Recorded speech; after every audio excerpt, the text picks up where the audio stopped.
বিষ্ণু ইসা ইসলামের কাছে এক সাহাবী এসে বলল, ইয়া রাসূলুল্লাহ আ'তিনি শাইআন, আপনি আমাকে কিছু দান করেন, আমার কিছুই নাই। বিষ্ণু বললেন, তোমার কিছু নাই? সাহাবী বললেন, ইয়া রাসূলুল্লাহ ঘরে আমার শুধু দুইটি জিনিস আছে। কয়টা? চিল্লায় বলেন, কয়টা? এক হচ্ছে একটা জামা, দুই হচ্ছে পানি খাওয়ার একটা জগ। বিষ্ণু বললেন, এই দুইটাই নিয়ে আসো।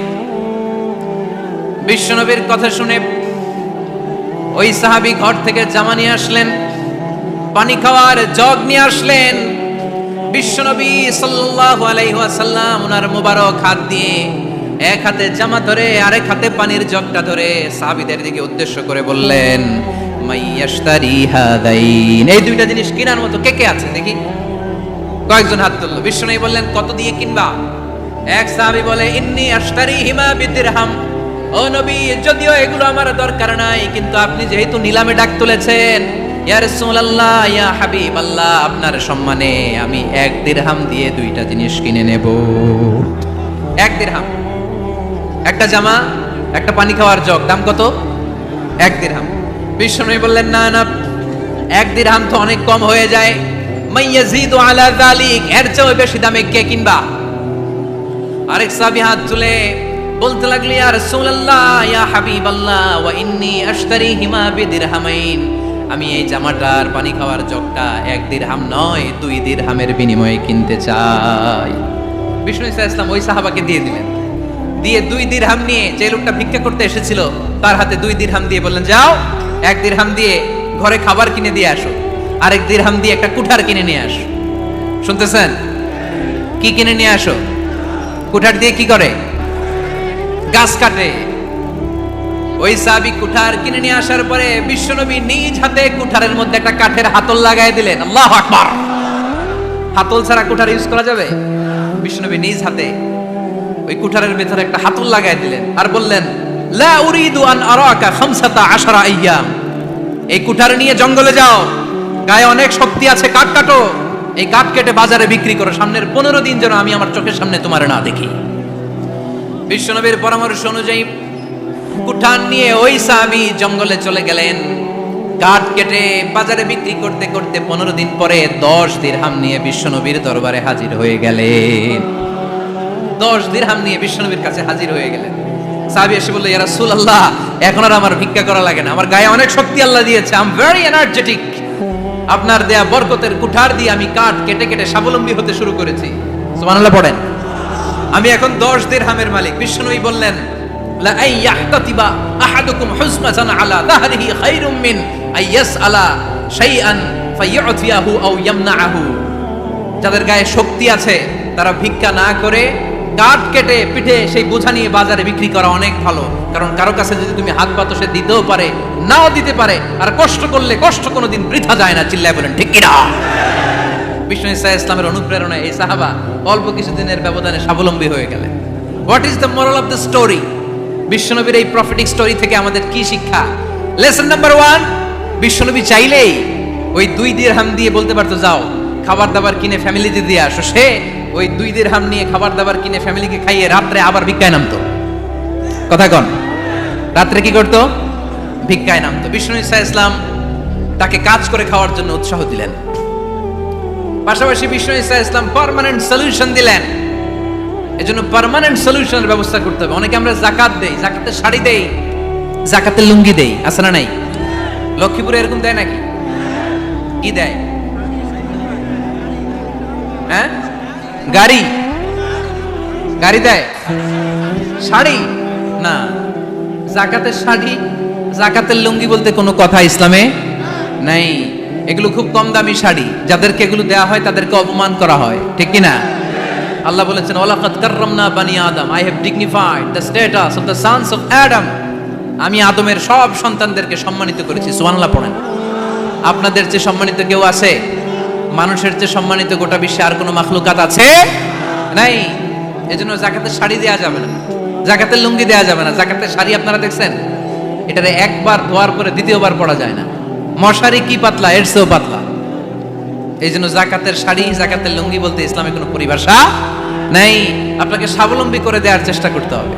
যারা লক্ষ্মীপুর জেলায় বিজনেস ম্যাগনেট আছেন, তারা একসাথে হয়ে একটা স্ট্রং যাকাত ম্যানেজমেন্ট প্ল্যাটফর্ম করতে পারে, যেখান থেকে আপনারা বিভিন্ন থানায় বিভিন্ন গ্রামে বাছাই করে করে কিছু ভাইদেরকে যাকাত দিতে পারেন স্বাবলম্বী করার উদ্দেশ্যে। যেই ফ্যামিলিকে আছে, কি নাম এটার, পল্লী উন্নয়ন ক্লাব, মাশাআল্লাহ, যাকাত ফান্ড দিয়ে বিদেশে লোক পাঠায়। এর চেয়ে সুন্দর পদ্ধতিতে যাকাত বিতরণ আর হতে পারে? যেই লোকটাকে, যেই ছেলেটাকে বিদেশে পাঠানো হয়েছে, ওই ফ্যামিলিটা আর কোনোদিন যাকাতের শাড়ি নেওয়ার জন্য লাইনে দাঁড়াবে? যেই ছেলেটাকে ওনারা অস্ট্রেলিয়ান গাভী কিনে দিছে, দুধ বিক্রি করে যেই ফ্যামিলিটা স্বাবলম্বী হতে শুরু করেছে, তারা আর কোনোদিন যাকাতের লাইনে যেয়ে দাঁড়াবে না। এজন্য যাকাত দিতে হবে স্বাবলম্বী করার জন্য। ইসলাম আমাদেরকে এটাই শিখিয়েছে, কাজ করে খেতে হবে। কাজে লজ্জা নেই, লজ্জা হচ্ছে অলসতায়। লজ্জা কিসে? আজকের আলোচনা থেকে এটা মুখস্থ করে নিতে হবে, কাজে লজ্জা নেই। লক্ষ্মীপুরের ইয়াংস্টারেরা শ্রমে লজ্জা নেই, পরিশ্রমে লজ্জা নেই, লজ্জা অলসতায়। লজ্জা কিসে? আরো জোরে। নবীরা কি এমনি এমনি বসে বসে খাইছে? কঠিন পরিস্থিতিতেও নবীরা পরিশ্রম করে উপার্জন করা লেগেছে, ঠিক কিনা? সাইয়েদনা মারিয়াম আলাইহিস সালাম, যার নামে আল্লাহ তাআলা কোরআনে একটা সূরা দিলেন, উনি পৃথিবীতে এমন একজন মহিয়সী নারী, যেই নারীর গর্ভে, যেই নারীর পেটের ভেতরে স্বামীর স্পর্শ ছাড়া সন্তান দিয়েছে কে? সাইয়েদনা ঈসা আলাইহিস সালাম পেটে আসলেন। মারিয়াম আলাইহিস সালাম লজ্জা পেলেন, হায় হায়, কেমন করে এলাকাবাসীদের কাছে আমি আমার মুখ দেখাবো? বিয়ে করি নাই, স্বামী নাই, বিয়ে হয় নাই, স্বামী নাই, কিন্তু পেটে সন্তান চলে এসেছে, হায় হায়, এলাকায় কেমনে মুখ দেখাবো? লজ্জায় পড়ে মারিয়াম আলাইহিস সালাম এলাকা থেকে চলে গেলেন। কি অবাক করে কাণ্ড! বাচ্চা ভূমিষ্ঠ হওয়ার জন্য, বড় হওয়ার জন্য 6 মাস 7 মাস লাগে নাই, পেটে বাচ্চা আসার সাথে সাথে বাচ্চাটারে বড় করে দিয়েছে কে? সাইয়েদাতুনা মারিয়াম আলাইহিস সালাম এবার বসে বললেন, বুঝতে আরম্ভ করলেন প্রেগন্যান্সির পেইন উঠেছে। হঠাৎ করে পেট থেকে বাচ্চা ভূমিষ্ঠ হয়ে যাওয়ার পরে উনি কাঁপতে আরম্ভ করলেন। ক্ষুধার চোটে খাবার কিছু নাই, সামনে ঝর্ণা, উপরে একটা খেজুর গাছ। সাইয়েদনা ঈসা আলাইহিস সালামকে কোলে নিয়ে মারিয়াম আলাইহিস সালাম মনে মনে ভাবে, হায় রে, কেউ যদি একটু খেজুর পেড়ে দিত, এই ক্ষুধার মুহূর্তে আমি খেজুর খেয়ে পেটের ক্ষুধা নিবারণ করতাম। রব্বুল আলামিন মারিয়ামকে উদ্দেশ্য করে আয়াত নাজিল করে দিলেন, ওয়া হুজ্জি ইলাইকি বিজিযিন নাখলাতি তুসাকিত আলাইকি রুতাবান জানিয়া। কোরআন সাক্ষী, হুজ্জি ইলাইকি বিজিযিন নাখলা, এর মানে হচ্ছে মারিয়াম, কেউ পেড়ে দিবে না, একটু কষ্ট করে হাতটা উঁচু করে খেজুরের ডালা ধরে ঝাঁকুনি মারো, টষ্ট সে কাঁচা পাকা খেজুর নিচের দিকে পড়বে, তারপর তুমি তুলে খাবে। সুবহানাল্লাহ পড়েন। আল্লাহ চাইলে অটোমেটিক্যালি কারামাত হিসেবে খেজুরগুলো নিচে ফেলতে পারতেন না? কথা কোন? খেজুরগুলো অটোমেটিক্যালি নিচের দিকে পড়ছে? পড়ে নাই। আল্লাহ শিক্ষা দিয়েছে, যেই পরিস্থিতিতে থাকো না কেন, তোমাকে শ্রম ব্যয় করে কষ্ট করে তোমার উপার্জন করতে হবে, রিজিকের বন্দোবস্ত করতে হবে। চিল্লায় বলেন ঠিক কিনা? ইসলাম আমাদেরকে এটাই শিখিয়েছে, কাজে লজ্জা নাই। আবার বিশ্বনবী বললেন, ইন খামাতিস সাআ ওয়া ফি ইয়াদি আহাদিকুম ফাসিলাতুন, তোমাদের কারো হাতে যদি একটা চারা বীজ থাকে, সে যদি দেখে কিয়ামত হতে শুরু করেছে, ফা ইন ইসতাতাআ আইয়াগরিসাহা ক্বাবলা আন তাকুমাস সাআ ফালইয়াগরিসহা, কারো হাতে একটা চারা বীজ নিয়ত করেছে, চারা বীজটা রোপণ করবে, ইন দা মিন টাইম দেখলো কিয়ামত হতে শুরু করেছে, বিশ্বনবী বললেন, যদি তোমার সুযোগ থাকে কিয়ামত হওয়ার আগে চারা বীজটা রোপণ করে দাও। কথা বুঝতে পেরেছেন? আপনার হাতে একটা চারা বীজ, আপনি প্ল্যান করেছেন এই চারা বীজটা রোপণ করবেন, ইন দা মিন টাইম দেখলেন কি হওয়া শুরু হয়েছে? ইদা জুলজিলাতিল আরদু জিলজালাহা, দ্য বিগেস্ট আর্থকোয়েক, ভূমিকম্প শুরু হয়েছে, কিয়ামত হয়ে যাবে। বিশ্বনবী বললেন, কিয়ামত হইতেছে ওদিকে, আর তোমার হাতে যদি চারা বীজ থাকে, দেরি করো না, কিয়ামত তোমার কাছ পর্যন্ত আসার আগে সুযোগ পেলে চারা বীজটা রোপণ করে দাও। ইসলাম শিখিয়েছে শেষ নিঃশ্বাস পর্যন্ত তোমাকে লড়ে যেতে হবে। এই পৃথিবীতে কেউ কাউকে জায়গা করে দেয় না, জায়গা করে নিতে হয়। এই পৃথিবীটা, the life is not a bed of roses, এটা ফুল বিছানো কোনো ফুল সজ্জা নয়, এটা কণ্টকাকীর্ণ। কেউ আপনার স্পেস করে দিবে না, কেউ আপনাকে সুযোগ করে দিবে না, কেউ আপনার জায়গা করে দিবে না, বরং আপনি জায়গা করে নিলে টাইনা নিচে নামাবে। কথা বলেন? এজন্য কখনো অলসতাকে স্থান দেয়া যাবে। রাসূল বাত্তালি দুক্কানু শয়তান, অলস মস্তিষ্ক শয়তানের আড্ডা। অলস যদি কেউ থাকে, এটারে টেনে বেঁধে কাজে নামাবেন, পারা যাবে? আলহামদুলিল্লাহ লক্ষ্মীপুরে এরকম অলস ছেলে পেলে নাই, আছে। আমরা আজকে অলসতাকে নো বলে যাবো এই মাহফিল থেকে। অলসতাকে আমরা কি বলবো? আওয়াজ করে বলতে হবে, অলসতাকে কি বলবো আমরা? মুমিনের জীবনে কোনো অলসতা নাই। অলস হয় মুনাফিকরা। অলস হয় কারা? চিল্লায় বলতে হবে। মুমিনরা অলস হয়। অলস হয় কারা? এজন্য কোরআনে আল্লাহ একথাও বলে দিলেন, ওয়াইদা কামু ইলাস সালাতি কামু কুসালা ইউরাউনান নাসা ওয়ালা ইয়াযকুরুনাল্লাহা ইল্লা কালিলা। সুবহানাল্লাহ পড়েন। মুনাফিকরা যখন মানুষকে দেখানোর জন্য নামাজে যায়, ওই নামাজে তাদের ইখলাস নাই, ওই নামাজের ভেতরে তাদের কোনো খুশু খুদু নাই, ওই নামাজের ভেতরে আছে শুধু অলসতা। ওই নামাজে কি আছে? কিন্তু আমরা যখন নামাজে যাই আমাদের অলসতা আছে? আমরা নামাজ পড়লে আমাদের হৃদয়টারে সজীব করে দেয় কে? আমরা উযু করলে আমাদের মনটাকে চাঙ্গা করে দেয় কে? আমরা মসজিদে ঢুকলে হৃদয়টাকে প্রাণবন্ত করে দেয় কে? মুমিন তো নামাজে গেলে চাঙ্গা হয়, মুমিন উযু করলে চাঙ্গা হয়। বিষ্ণু ঈসা ইসলাম বললেন, ইয়াকিদু শাইতানু আলা কাফিয়াতি রাসি আহাদিকুম ইদা নাম। খেয়াল করে শুনবেন লক্ষ্মীপুরের ভাইয়েরা, চমৎকার একটা হাদিস। আমরা যখন ঘুমোতে যাই, শয়তান আমাদের প্রত্যেকের মাথার পিছনে 3টা অলসতার গিট মারে। কয়টা? আওয়াজ করে বলেন। 3টা অলসতার গিট মারে। ইয়াকিদু শাইতানু আলা কাফিয়াতি রাসি আহাদিকুম সালাসা উকাদ। 3টা গিট মারে যখন আমরা ঘুমোতে যাই। অলসতার 3টা গিট মেরে আমাদের কানের সামনে এসে ফিসফিস করে মন্ত্র পড়তে থাকে, আলাইসা লাইলুন তাওয়িলুন ফারকুদ, আলাইসা লাইলুন তাওয়িলুন ফারকুদ। বিশাল লম্বা রাত, ঘুমাও। অনেক সময় আছে, ঘুমাও। রাত 5টা বেজে যাচ্ছে, তাহাজ্জুদের সময় শেষ হয়ে যাচ্ছে, তখনও শয়তান বলে রাত অনেক লম্বা, ঘুমাও। ফজরের সময় পার হয়ে যাচ্ছে, সূর্য উঠে যাচ্ছে, শয়তান বলে আলাইসা লাইলুন তাওয়িলুন ফারকুদ, এখন অনেক সময় আছে, লম্বা লম্বা লম্বা চৌড়া রাত পড়ে আছে, তুমি ঘুমাও। বিশ্বনবী বললেন, ফাইনিস্তাইকাযা ওয়া যাকারাল্লাহ ইনহাল্লাত উকদা। আমার উম্মতের কেউ যখন ঘুম থেকে জেগে ঘুম থেকে ওঠার দোয়া পড়া শুরু করে দেয়, অলসতার প্রথম গিটটা সাথে সাথে খুলে দেয় কে? আপনি ঘুম থেকে উঠেই যখন ঘুম থেকে ওঠার দোয়া পড়বেন, আপনার অলসতার প্রথম গিট খুলে দেয় কে? ঘুম থেকে ওঠার দোয়াটা কি?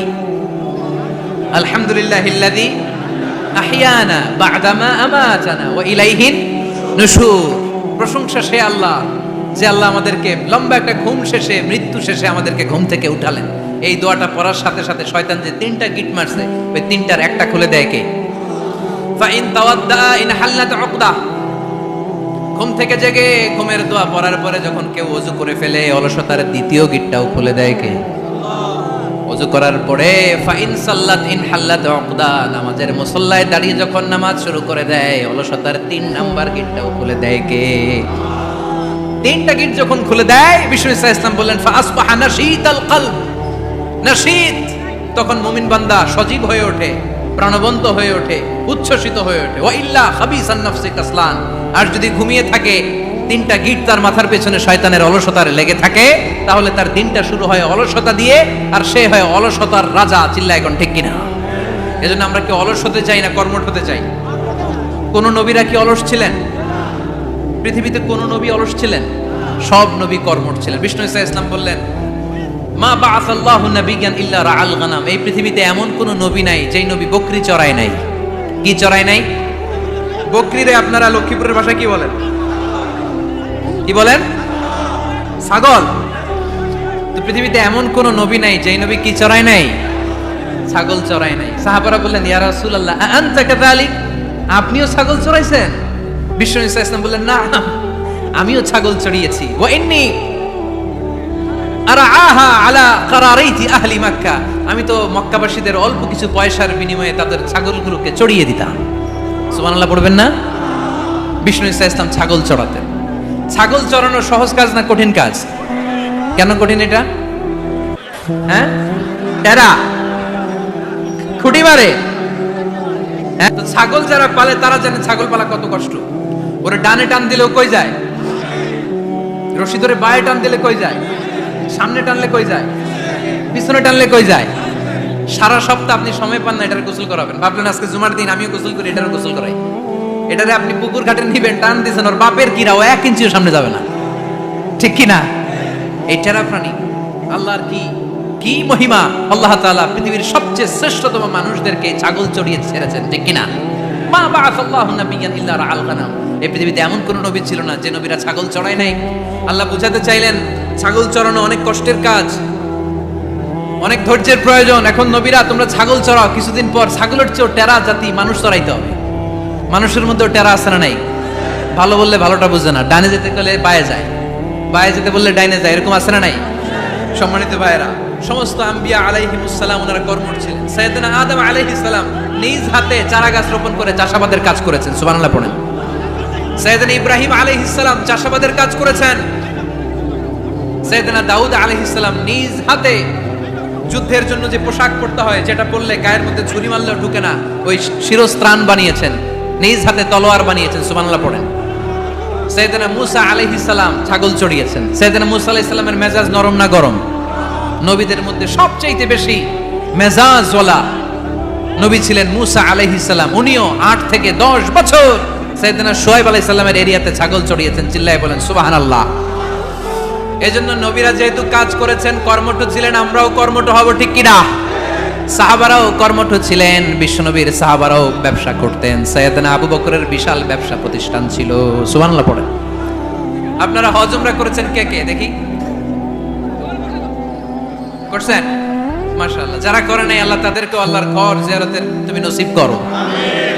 বিশ্বনবীর মাকবারার সামনে দাঁড়িয়ে আমরা যেন সালাম পেশ করতে পারি, তুমি নসিব করো। বাইতুল্লাহ শরীফে এবং মসজিদ নববীতে আমরা যেন সালাত আদায় করতে পারি, আল্লাহ তুমি নসিব করো। সাইয়েদনা আবু বকর রাদিয়াল্লাহু তাআলা আনহুর ব্যবসা প্রতিষ্ঠান ছিল মক্কার কাবা ঘরের পাশেই। ওনার ব্যবসা প্রতিষ্ঠানগুলো যেখানে ছিল ঠিক ওইখানে সৌদি সরকার এখন শপিং মল বানিয়ে দিয়েছে, মাতজার আবু বকর। মক্কা শহরের যেখানে বহিরাগতরা এসে ওখানে ছাগল, ওখানে ঘোড়া, উট এগুলো রাখতো, আস্তাবল রাখতো, ঘোড়া আর উট যেখানে রাখা হতো ঠিক ওই জায়গায় সৌদি সরকার ওটার পার্কিং লট বানায় দিয়েছে। মানে যেখানে আগে সাহাবাদের ব্যবসার জায়গা, ওইখানে বর্তমানে শপিং মল। যেখানে আগের সময়কাল সাহাবারা উট আর ঘোড়া রেখে বাঁধতো, ওইখানে এখন গাড়ি ঘোড়া রাখার ব্যবস্থা করা হয়েছে। সাইয়েদনা আবু বকর অনেক বড় ব্যবসায়ী ছিলেন। ওনার নিজ টাকা দিয়ে হাবাসা থেকে আসা সাইয়েদনা বেলালকে তিনি 20,000 স্বর্ণ মুদ্রা দিয়ে উমাইয়া ইবনে খালাফের কবল থেকে তিনি মুক্ত করেছেন। সাইয়েদনা উসমান যুন্নুরাইন বড় ব্যবসায়ী ছিলেন। নিজের টাকা দিয়ে মদিনার মুসলমানেরা পানি খেতে পারে না, বিইরে রুমা নামে একটা কুয়া ছিল, এই কুয়ার মালিক ছিল ইহুদি। মুসলমানেরা পানি খেতে গেলে সে বকা দিত, পানি খেতে দিত না। বিশ্বনবী বললেন আমার সাহাবীদের মধ্যে এমন কি কেউ নাই নিজের অর্থায়নে বিইরে রুমা কিনে মুসলমানদেরকে দিয়ে দিবে? সাইয়েদনা উসমান যুন্নুরাইন বলল ইয়া রাসূলুল্লাহ, আপনার খেদমতে আমি হাজির। মুহূর্তের মধ্যে সাইয়েদনা উসমান যুন্নুরাইন নিজের অর্থায়নে বিইরে রুমাটা কিনে মুসলমানদের জন্য সদকা করে দিয়েছে। তো ব্যবসা না করলে, কর্মঠ না হলে, উপার্জন না হলে সদকা করা যাবে? চিল্লায় বলেন করা যাবে? সুনানে তিরমিজির বর্ণনা, বিষ্ণু ঈসা ইসলাম মক্কা থেকে যত সাহাবারা হিজরত করে মদিনায় এসেছে, মদিনাতে কোন না কোন সাহাবার সাথে বিশ্বনবী ভ্রাতৃত্বের বন্ধনে আবদ্ধ করে দিয়েছে, সুবহানাল্লাহ পড়েন। এজন্য মক্কা থেকে যারা এসেছে এদেরকে বলে মুহাজির, এদেরকে কি বলে? আর মদিনায় যারা ছিল এদেরকে বলে আনসার, এদেরকে কি বলে? আওয়াজ করে উত্তর দিবেন। মক্কা থেকে যারা এসেছে তাদের নাম মুহাজির, আর যারা মদিনার সাহাবী তাদের নাম আনসার। আজকে এই মাহফিলে লক্ষ্মীপুর এর বাইরে থেকে কারা কারা আসছেন দেখি?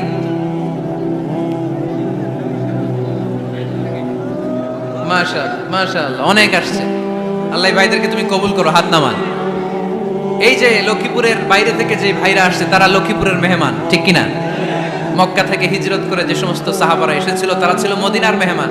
বিশ্বনবী এক এক মক্কার সাহাবীকে মদিনার এক এক সাহাবীর সাথে ভ্রাতৃত্বের বন্ধনে আবদ্ধ করে দিলেন। আব্দুর রহমান ইবনে আউফ রাদিয়াল্লাহু তাআলা আনহু, ওনার সাথে ভ্রাতৃত্বের বন্ধনে যে সাহাবীকে বিশ্বনবী আবদ্ধ করে দিলেন ওনার নাম হচ্ছে সাআদ ইবনে রাবিয়া। কি নাম? মদিনার অনেক বড় ব্যবসায়ী। বিশ্বনবী বললেন ও আব্দুর রহমান ইবনে আউফ, সম্পদ ছেড়ে দিয়ে, পরিবার ছেড়ে দিয়ে, স্থাবর অস্থাবর সব ছেড়ে দিয়ে আল্লাহ রাসূলের ভালোবাসায় মক্কা থেকে মদিনায় এসেছো। মদিনায় তোমার চিন্তা নাই, সাদ ইবনে রবিকে আমি তোমার ভাই বানিয়ে দিলাম। সাদ ইবনে রবি তোমার আপন ভাইয়ের মতো। সাদ ইবনে রবি বলল আব্দুর রহমান, জীবনে তোমারে কোনোদিন দেখি নাই, তোমারে আমি চিনি না, তোমার নাম শুনি নাই, কিন্তু বিশ্বনবী তো তোমার দায়িত্ব আমাকে দিয়েছে। আমার চেয়ে বড় ধনী এই মদিনার মধ্যে দ্বিতীয় কেউ নাই। আজ থেকে তুমি আমার ভাই, আজ থেকে তুমি আমার কি? আল্লাহ আমাকে যত সম্পত্তি দান করেছে তার অর্ধেক সম্পত্তি আমি তোমার নামে দিয়ে দিলাম। ও আব্দুর রহমান ইবনে আউফ, শুধু তাই নয়, রব্বুল আলামিন আমাকে দুইজন স্ত্রী দিয়েছে। কয়জন? তুমি দেখো আমার কোন স্ত্রীকে তোমার বেশি ভালো লাগে, যার নাম তুমি বলবে সাথে সাথে আমি তারে তালাক দিয়ে দেব। তার ইদ্যত পালন শেষে তুমি তাকে বিয়ে করে তোমার সাথে নিয়ে যাবা। সুবহানাল্লাহ পড়ো। কারণ বিশ্বনবী তোমার দায়িত্ব আমার কাছে দিয়েছে, তুমি আমার ভাই, আমি মদিনার সবচেয়ে বড় ধনী, আমার অর্ধেক সম্পদ আমি তোমারে দিয়ে দিব। আমার দুই স্ত্রীর এক স্ত্রীকে তোমারে দিয়ে দিব। সাইয়েদনা আব্দুর রহমান ইবনে আউফ এই কথা শুনে অবাক হলেন। অবাক হয়ে উনিও এক অবাক কথা বললেন। উনি বললেন, লা হাজাতা লি ফি ইয়া আখি, ও আমার প্রাণের ভাই, তোমার কথা শুনে আমার হৃদয়টা ভরে গিয়েছে, কিন্তু তোমার সম্পদেরও দরকার আমার নাই, তোমার স্ত্রীরও দরকার আমার নাই। বারাকাল্লাহু ফি মালিক ওয়া লি আহলিক, আল্লাহ তোমার মালেও বরকত দেখ, তোমার সম্পদেও বরকত দেখ। তুমি শুধু একটু কষ্ট করবা। কি কষ্ট? দুল্লানি আলা সুক, show me the way to the market. তুমি মদিনায় কোনো মার্কেট আছে কিনা, শপিং মল আছে কিনা, ব্যবসা প্রতিষ্ঠান আছে কিনা আমারে দেখায় দাও। সুবহানাল্লাহ পড়ে। আমরা হইলে কি করতাম? লক্ষ্মীপুরে যারা আসছে এদের একজনের যদি বলা হয়, ভাই আপনি এখন থেকে লক্ষ্মীপুরের ভাই, আমার অর্ধেক সম্পদ আপনারে দিয়ে দেব, কি করবে? পায়ের উপর পা তুলে খাবে আর বলবে কি আনন্দ আকাশে বাতাসে, ঠিক কিনা? এরপর যদি বলি, ভাই আমার দুই বউ যেটারে সুন্দর লাগে বলেন তালাক দিয়ে দেই, নিয়ে যান, কি বলবে? কি আনন্দ আকাশে বাতাসে। আল্লাহ রাসূলের সাহাবী আব্দুর রহমান ইবনে আউফ বললেন, লা হাজাতা লি ফি, আমার দরকার নেই। দুল্লানি আলা সুক, just show me the way to market, এখানে মার্কেট কই আছে দেখায় দাও।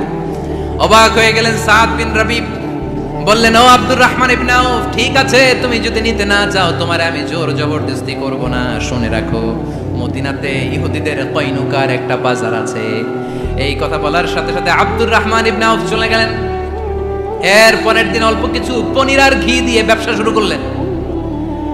পনির আর ঘিয়ের ব্যবসা করতে করতে করতে করতে ব্যবসায় তিনি এত লাভ করলেন, উনি বললেন, আমি যদি কখনো মদিনার বালুর মধ্যে হাত দিতাম ওই বালুটারও সোনা বানায় দিত কে? দুল্লানি আলা সুক, লক্ষ্মীপুরের কর্মঠ যুবক ভাইরা, এই আব্দুর রহমান ইবনে আউফ আমাদের প্রেরণা। উনি অন্যের ঘাড়ে পাড়া দিয়ে খেতে চায় নাই, আরেকজনের উপর ডিপেন্ডেন্ট বা নির্ভরশীল হতে চায় নাই। তিনি স্বাবলম্বী হওয়ার শিক্ষা, লেসেন কিয়ামত পর্যন্ত গোটা বিশ্বের যুবকদের জন্য রেখে গিয়েছে। চিল্লায় বলো ঠিক কিনা? দুল্লানি আলা সুক, show me the way to market. Market কোথায় দেখাও।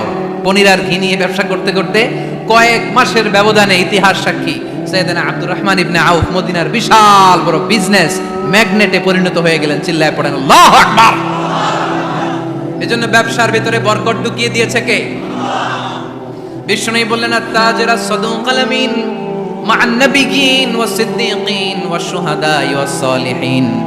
আমানতদার ব্যবসায়ী তারা সাধারণ কোনো মানুষ নয়, কিয়ামতের দিন নবীদের সাথে হাসর হয়ে যাবে।